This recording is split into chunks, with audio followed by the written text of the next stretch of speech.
안녕하세요. 저는 서초구에 살고 있는 30대 중반 여자입니다. 저는 나이에 비해 참 많은 일들을 겪은 것 같아요.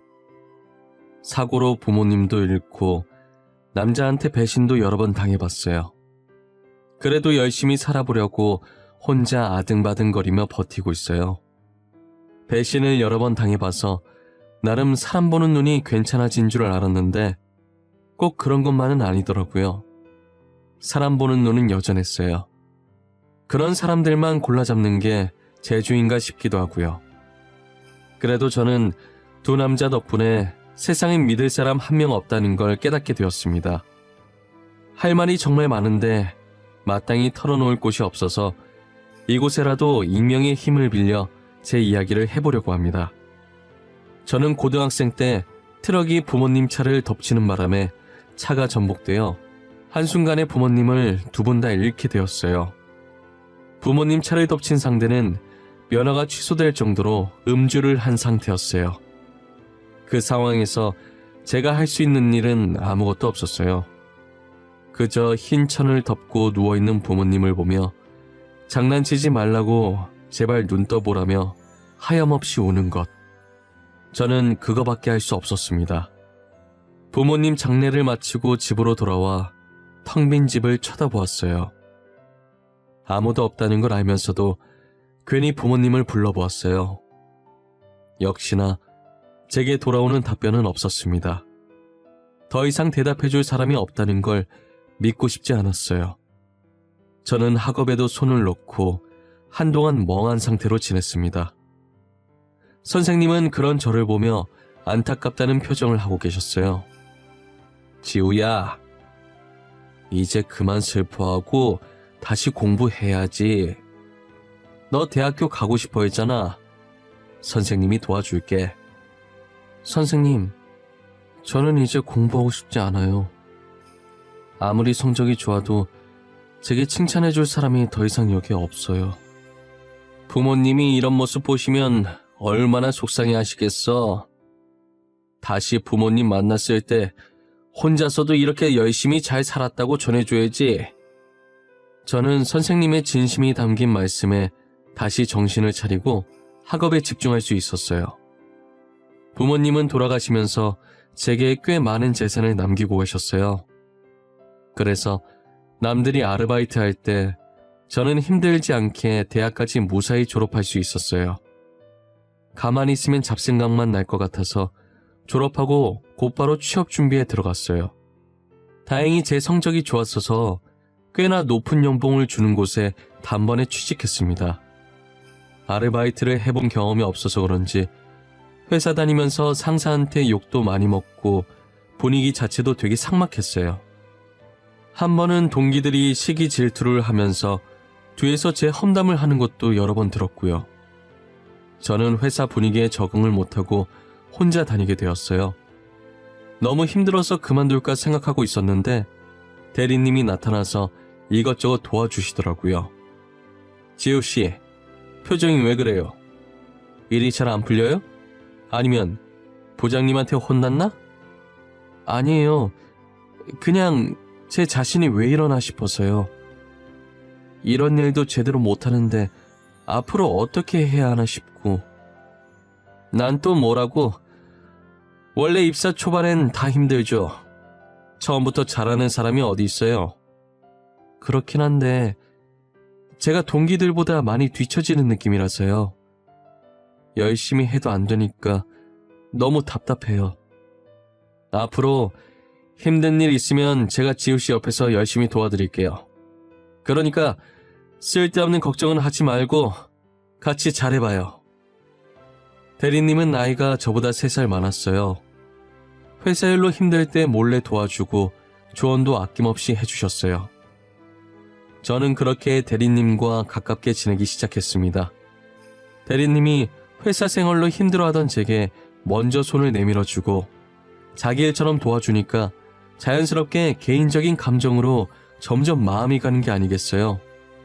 회식 날이 되자 대리님은 제게 술 안 마시고 싶으면 안 마셔도 된다고 하며 제 옆에 앉아 물과 휴지 등등 이것저것 챙겨주셨어요. 직원들은 그런 모습들을 보고 저희에게 짓궂게 장난을 치기 시작했어요. 대리님, 지금 뭐 하시는 거예요? 저희는 한 번도 챙겨주신 적 없으시잖아요. 맞아요. 요즘 계속 지우씨 옆에만 계시던데 설마 아니죠? 둘이 저희 몰래 뭐 있는 거 아니죠? 에이, 아니에요. 저희 아무것도 없어요. 그냥 제가 힘들어해서 대리님이 도와주시는 것뿐이에요. 있긴 뭐가 있다는 거야. 신입사원이 힘들면 도와주는 게 선배의 기본 매너지. 너네도 나를 좀 보고 배워. 힘들어하는 신입들 챙겨주라고. 대리님은 직원들 장난에 젠틀하게 답해주셨습니다. 회식 때 어색한 분위기엔 게임만 한 게 없다며 게임을 시작했는데요. 평소 저는 게임을 잘 못해서 어김없이 벌칙에 걸리게 되었어요. 제가 술을 마시려고 술잔을 드는데 대리님이 잔을 뺏어 들고 흑기사를 자청했어요. 직원들은 그 모습을 보고 환호를 보내며 소원을 들어줘야 한다고 난리였습니다. 지금 당장 소원이 없는데 이거 혹시 나중에 쓰면 안 되는 건가요? 에이, 대리님 안 돼요. 그 소원권은 오늘 하루 동안만 유효한 거라고요. 지금 빨리 쓰셔야 돼요. 오늘이 지나면 못 써요. 오늘 안에만 쓰면 되는 거죠? 12시 전까지만 쓰면 되는 거잖아. 근데 꼭 이 자리에서 써야 하는 거예요? 밖에서 따로 쓰면 안 되나? 대리님 말에 직원들이 어디서 쓰려고 하냐고 또 한바탕 난리가 났어요. 집 가는 길이 대리님과 제가 같은 방향이라 둘이서 길을 걷고 있었어요. 대리님은 아무 말 없이 걷고 있다가 대뜸 시계를 보더니 아직 12시가 안 지났다며 지금 소원권 써도 되는지 물어봤어요. 제가 그러라고 하자 질문 2개만 하겠다고 하시더라고요. 지우씨, 지금 만나는 사람 있어요? 아니요, 없어요. 혹시 괜찮으면 저랑 만나보실래요? 뭐예요? 설마 대리님 이거 고백이에요? 지금 저한테 고백하신 거 맞아요? 네. 지우씨만 보면 신경 쓰이고 챙겨주고 싶고 그렇더라고요. 그냥 동료라서 그런 건가 했는데 아니었어요. 저 지우씨 진짜 좋아해요. 그렇게 대리님과 저는 좋은 감정으로 만나게 되었어요. 근데 문제는 먼저 남친이 제게 비밀 연애를 하자고 제안하면서부터 시작되었어요. 저도 괜히 회사에 사내 연애한다고 알렸다가 긁어부스러 만들기 싫어서 알겠다고 했어요. 그렇게 저희의 아슬아슬한 비밀 연애가 시작되었습니다. 사귀는 동안 남친은 돌아가신 저희 부모님의 빈자리를 열심히 메꿔주려고 노력하셨어요. 1년 가까이 연애를 하면서 한결같은 남친의 모습에 당연히 전 더욱 좋아졌고요. 저희는 얼마 지나지 않아 결혼 얘기까지 오가게 되었습니다. 오빠, 우리 이제 나이도 있고 만난 지도 꽤 됐잖아. 그래서 말인데 혹시 나랑 결혼할 생각은 없어? 결혼? 나야 당연히 결혼하고 싶지. 너같이 나한테 잘해주는 여자가 어디 있어? 무슨 소리야. 오빠가 훨씬 더 나한테 잘해주지. 우리 부모님 빈자리도 다 오빠가 채워주고. 그건 당연히 해야 하는 거지. 근데 지우야, 난 너랑 결혼하는 것도 좋은데 동거부터 시작하는 게 좋지 않겠어? 왜? 오빠네 부모님이 나 싫어하셔? 결혼하지 말래? 그런 건 아닌데 연애할 때 죽고 못 살던 사람들도 살아온 환경이 달라서 결국 다시 갈라산 경우들이 많더라고. 그런가? 오빠가 나보다 더 생각이 깊네. 그럼 결혼은 나중에 하고 동거부터 시작하는 걸로 해. 그렇게 저희는 동거 먼저 해보기로 결정했습니다. 남친이 어느 정도 돈을 모아두긴 했지만 집을 살 정도는 아니었어요. 제가 반 정도 보태겠다고 했는데 한사코 거절을 하시더라고요. 어차피 저희 집은 저 혼자 살고 있어서 여기서 동거를 하기 시작했어요. 같이 사니까 제법 신혼부부 같고 좋더라고요. 하지만 이 행복도 그리 길게 가진 않았어요. 동거한 지 3개월 정도 됐을 때쯤 남친이 서서히 데이트도 미루고 약속이 잡혔다며 집에 늦게 들어오기 일쑤였어요. 지우야, 오늘 회사 사람들이랑 의논할 게 있어서 내가 조금 늦을 것 같아. 우리 데이트는 오늘 말고 내일 하는 게 어떨까? 중요한 거야? 중요한 거면 어쩔 수 없지. 회사 일이 먼저니까 내가 양보해야지. 진짜 미안해. 집에 들어갈 때 맛있는 거 사갈게. 혼자서 먼저 저녁 먹고 있어. 알겠지? 처음엔 저도 한두 번은 믿어줬어요. 하지만 날이 갈수록 집에 들어오지 않는 횟수가 많아지더라고요. 이젠 일주일에 한 번 볼까 말까 하는 수준까지 됐었어요. 동거 전 연애할 때보다 얼굴을 더 못 본 것 같았어요.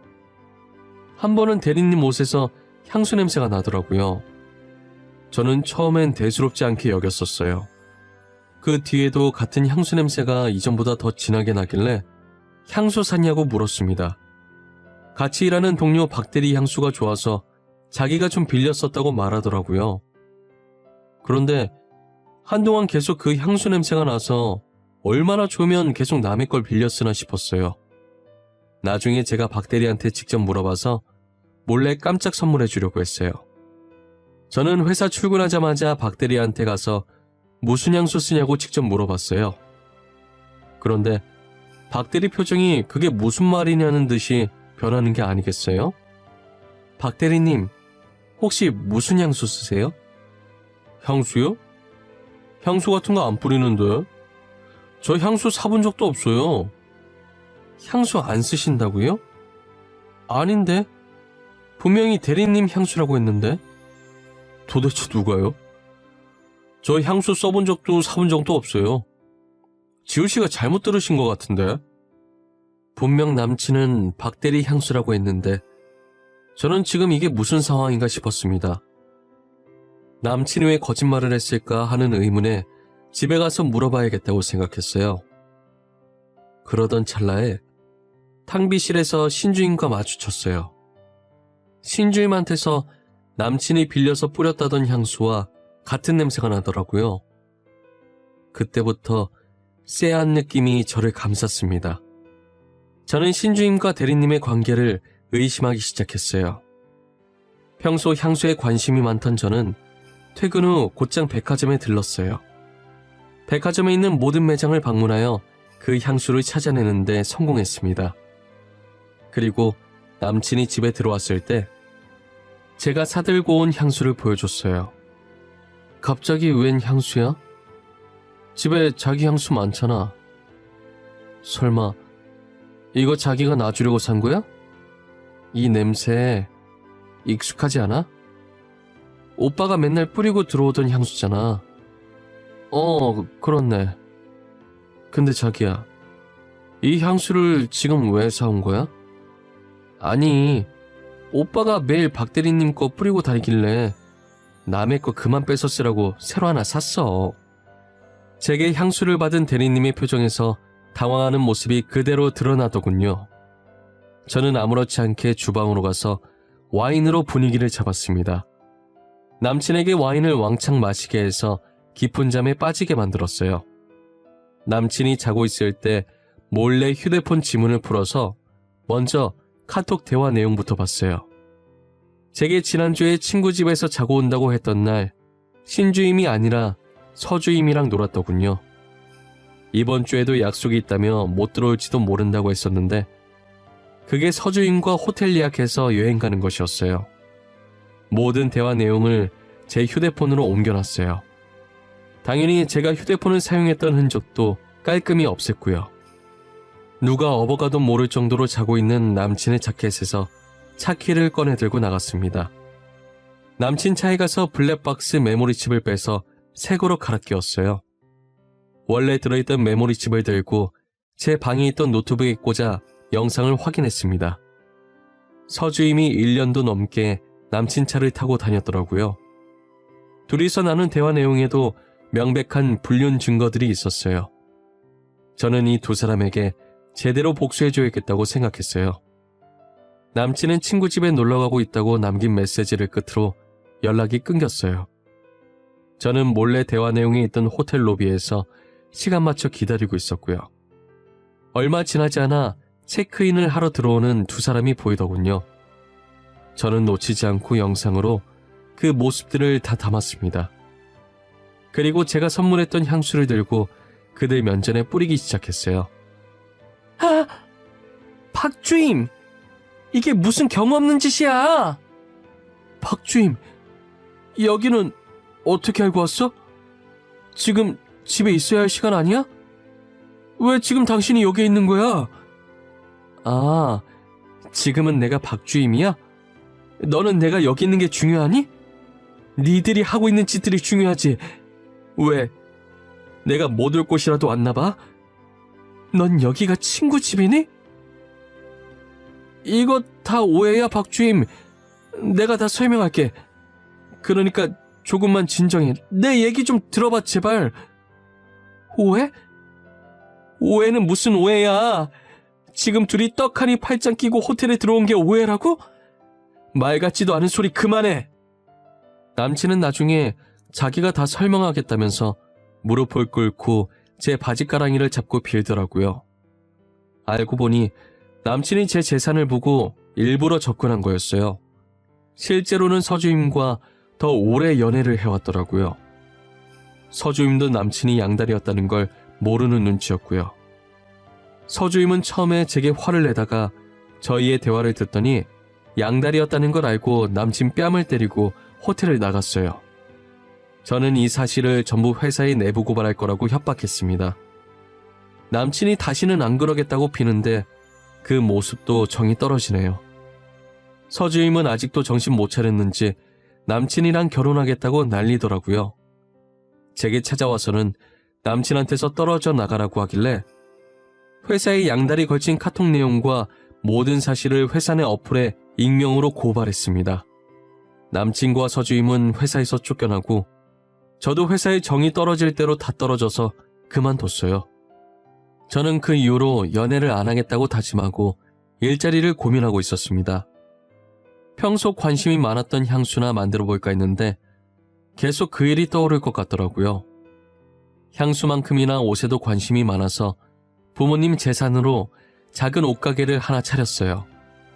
아침마다 커피를 마시는 습관이 있는 저는 1년 동안 같은 카페에서 항상 똑같은 커피를 사 먹었어요.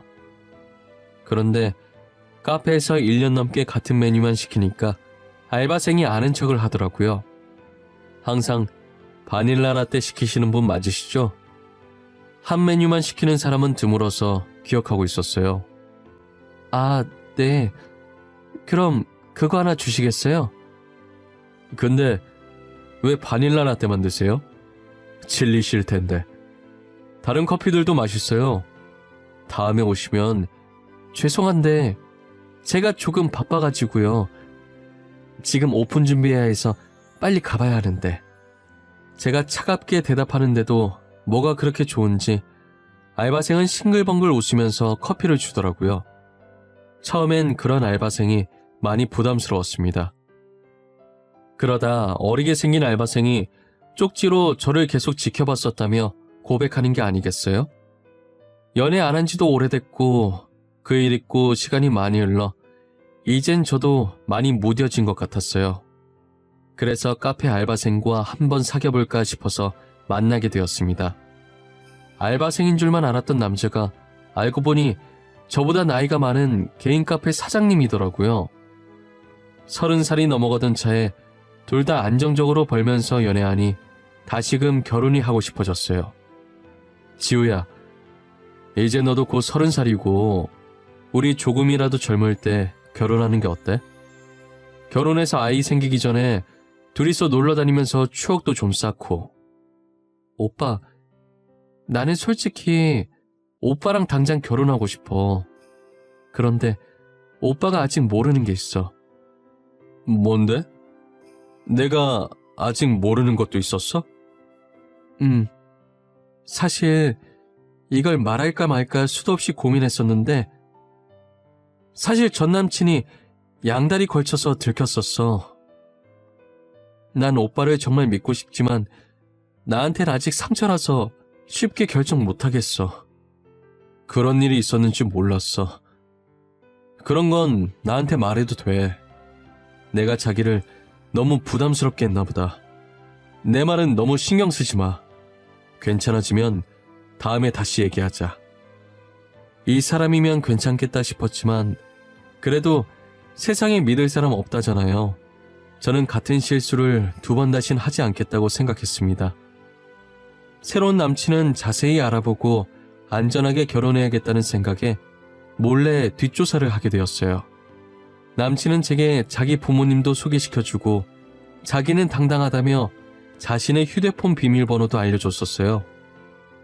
그런 남친의 모습을 보고 이 사람은 정말 숨기는 게 없다고 생각했습니다. 안심하고 제 집에서 동거를 시작했어요. 남친과 반년 정도 동거하면서 여전히 잘해주는 모습에 평생을 같이 해도 되겠다 싶었어요. 그래서 결혼하려고 정식으로 남친 부모님께 인사드리고 갔고요. 속전속결로 드레스 예약하고 결혼 날짜에 식장까지 잡아놨습니다. 결혼 전날 이것저것 준비할 게 많아서 피곤하더라고요. 할 일을 끝내고 나니 졸음이 쏟아져서 저는 일찍 잠들었어요. 그러다 잠시 잠에서 깼는데 옆에 있어야 할 남친이 없었어요. 문 쪽으로 다가가니 남친이 거실에서 몰래 누군가와 통화 중이더라고요. 여보라고 말하는 남친의 목소리에 두 귀를 의심했어요. 저는 본능적으로 휴대폰을 들어 몰래 찍고 있었죠. 바보같이 제가 잔다고 생각한 건지 당당하게 스피커폰으로 통화하고 있어서 상대방 목소리도 선명하게 들리더라고요. 여보, 이번 일만 잘 끝나면 여보한테 명품백 2-3개? 그건 그냥 사줄 수도 있어. 조금만 기다려봐.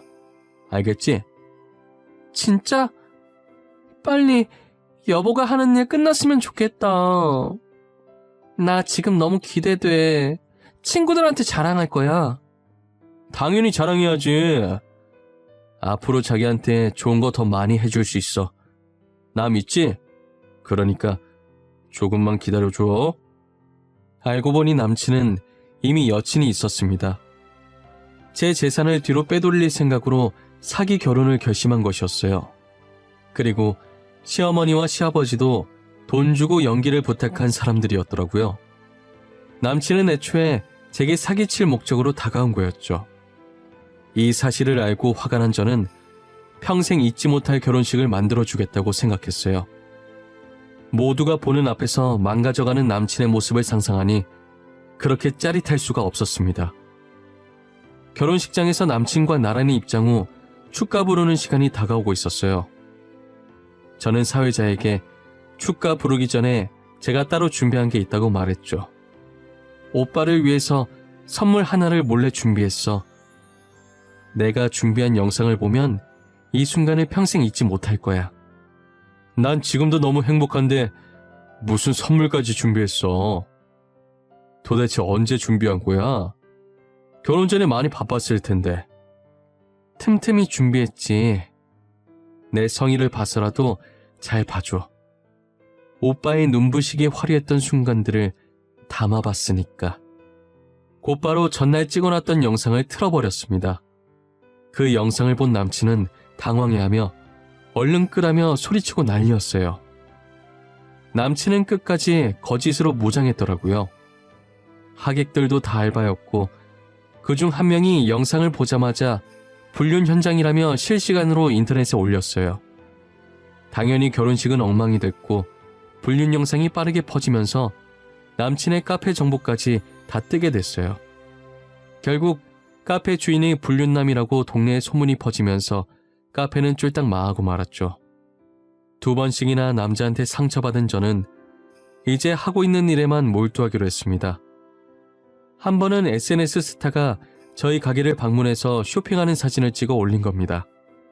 그 사진을 본 팔로워들이 저희 가게를 알아낸 후 빠르게 입소문이 났어요.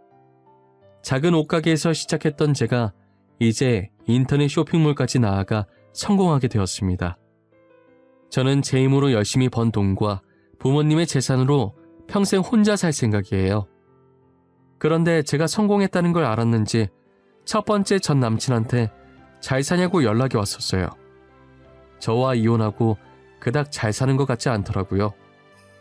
지호야, 요즘 너네 가게 SNS에 많이 보이더라. 네 생각이 나서 연락해봤어. 잘 지내? 내 생각을 네가 왜 해? 나는 너랑 헤어지고 훨씬 잘 지내. 서주임은 너가 나한테 연락하고 다니는 거 알고 있니? 걔 말은 하지 마라, 짜증나니까. 걔 나보고 결혼하자 하더니 결혼한 지 1년도 안 된 애가 바람 펴서 이혼한 지는 꽤 됐어. 그거 듣던 중 반가운 소리네. 네가 한 말 중에 제일 재밌다. 끼리끼리 만났구나 아주. 너도 당해보니까 어때? 내가 전에 너한테 진짜 나쁜 짓 했더라. 그래서 지금 천벌 받나 봐. 나 진짜 반성 많이 했어. 다신 안 그럴 테니까 한 번만 용서해주라. 진짜 그러고도 나한테 용서를 구하니? 역시 인간은 절대 고쳐 쓰는 게 아니라고 했어. 구질구질하게 나한테 다시는 연락하지 마. 저는 단칼에 거절했지만 나를 만만하게 보고 다시 연락한 건가 싶은 생각에 제대로 응징해줘야겠다고 생각했습니다. 첫 번째 남친은 현재 대출받아서 음식 장사를 하고 있었어요. 뻔뻔하게 연락하는 태도에 짜증나서 제가 그 음식점에 찾아갔어요. 멍청한 전 남친은 제가 자기랑 다시 시작하려고 온 줄 알았는지 환하게 웃더군요. 그런 남친의 면전에 건물 계약서를 들이밀었어요. 지호야, 네가 여기는 어쩐 일로 왔어? 나 보러 여기까지 온 거야? 너 보러 온 거야. 이거 뭔지 알지? 여기 건물 계약서야. 방금 내가 이 건물 샀거든. 너가 이 건물을 샀다고? 나를 위해서 샀구나. 월세 많이 나가는 건 어떻게 알고. 너 원래 이렇게 눈치가 없었니? 너 내가 만만했나 보다. 그러고 다시 연락하는 거 보니까. 네가 날 하도 만만하게 보길래 건물주가 월세 좀 올리러 왔어. 지금 주고 있는 것보다 2배 더 올릴 거야. 감당 못하겠으면 음식점 빼던가. 원래 인기도 없었던 식당이었는지 가게는 쫄딱 망하고 어떻게든 살아보려고 사채까지 쓰고는 파산해버렸어요. 전 남친은 다시 제게 찾아와 앞으로 평생 아는 척 안 할 테니 제발 살려만 달라고 손이 발이 되도록 빌더라고요. 지우야, 내가 미안해. 다 내가 잘못했어. 내가 어떻게 하면 될까? 너한테 어쩌면 좋겠어? 간단해. 그냥 내 눈앞에서 사라져주면 돼. 머리카락 한 올도 보이지 말고 그대로 사라져. 내가 사라져줄게. 앞으로 평생 아는 척 안 할게. 그러니까 제발 한 번만 살려주면 안 될까? 누가 보면 내가 너 죽이는 줄 알겠다. 너 이런 식으로라도 계속 내 앞에 보이면 더 심하게 괴롭혀줄 테니까 나가. 전 남친은 연신 미안하다고 앞으로 찾아올 일 없을 거라며 도망가 버렸습니다. 2명의 남친 모두 제 재산만 보고 만난 게 억울했지만 이렇게라도 돈으로 복수할 수 있으니 정말 다행입니다. 눈에는 눈, 이에는 이라고 하잖아요. 돈에는 똑같이 돈으로 응징을 해줘야 하는 것 같습니다. 앞으로 연애를 할 수 있을지 모르겠지만 혹시라도 다음에 연애를 하게 된다면 명품 선물도 하지 않고 아예 돈 없는 척 해야겠다고 생각했어요. 무너져가는 집이라도 하나 사서 못 사는 척 연기해야 하나 싶습니다. 여러분들은 아무리 좋아하는 사람이라도 모든 걸 내보이지 마세요. 저처럼 약점이 될 수도 있답니다. 제 이야기는 여기까지예요. 지금까지 들어주셔서 감사합니다.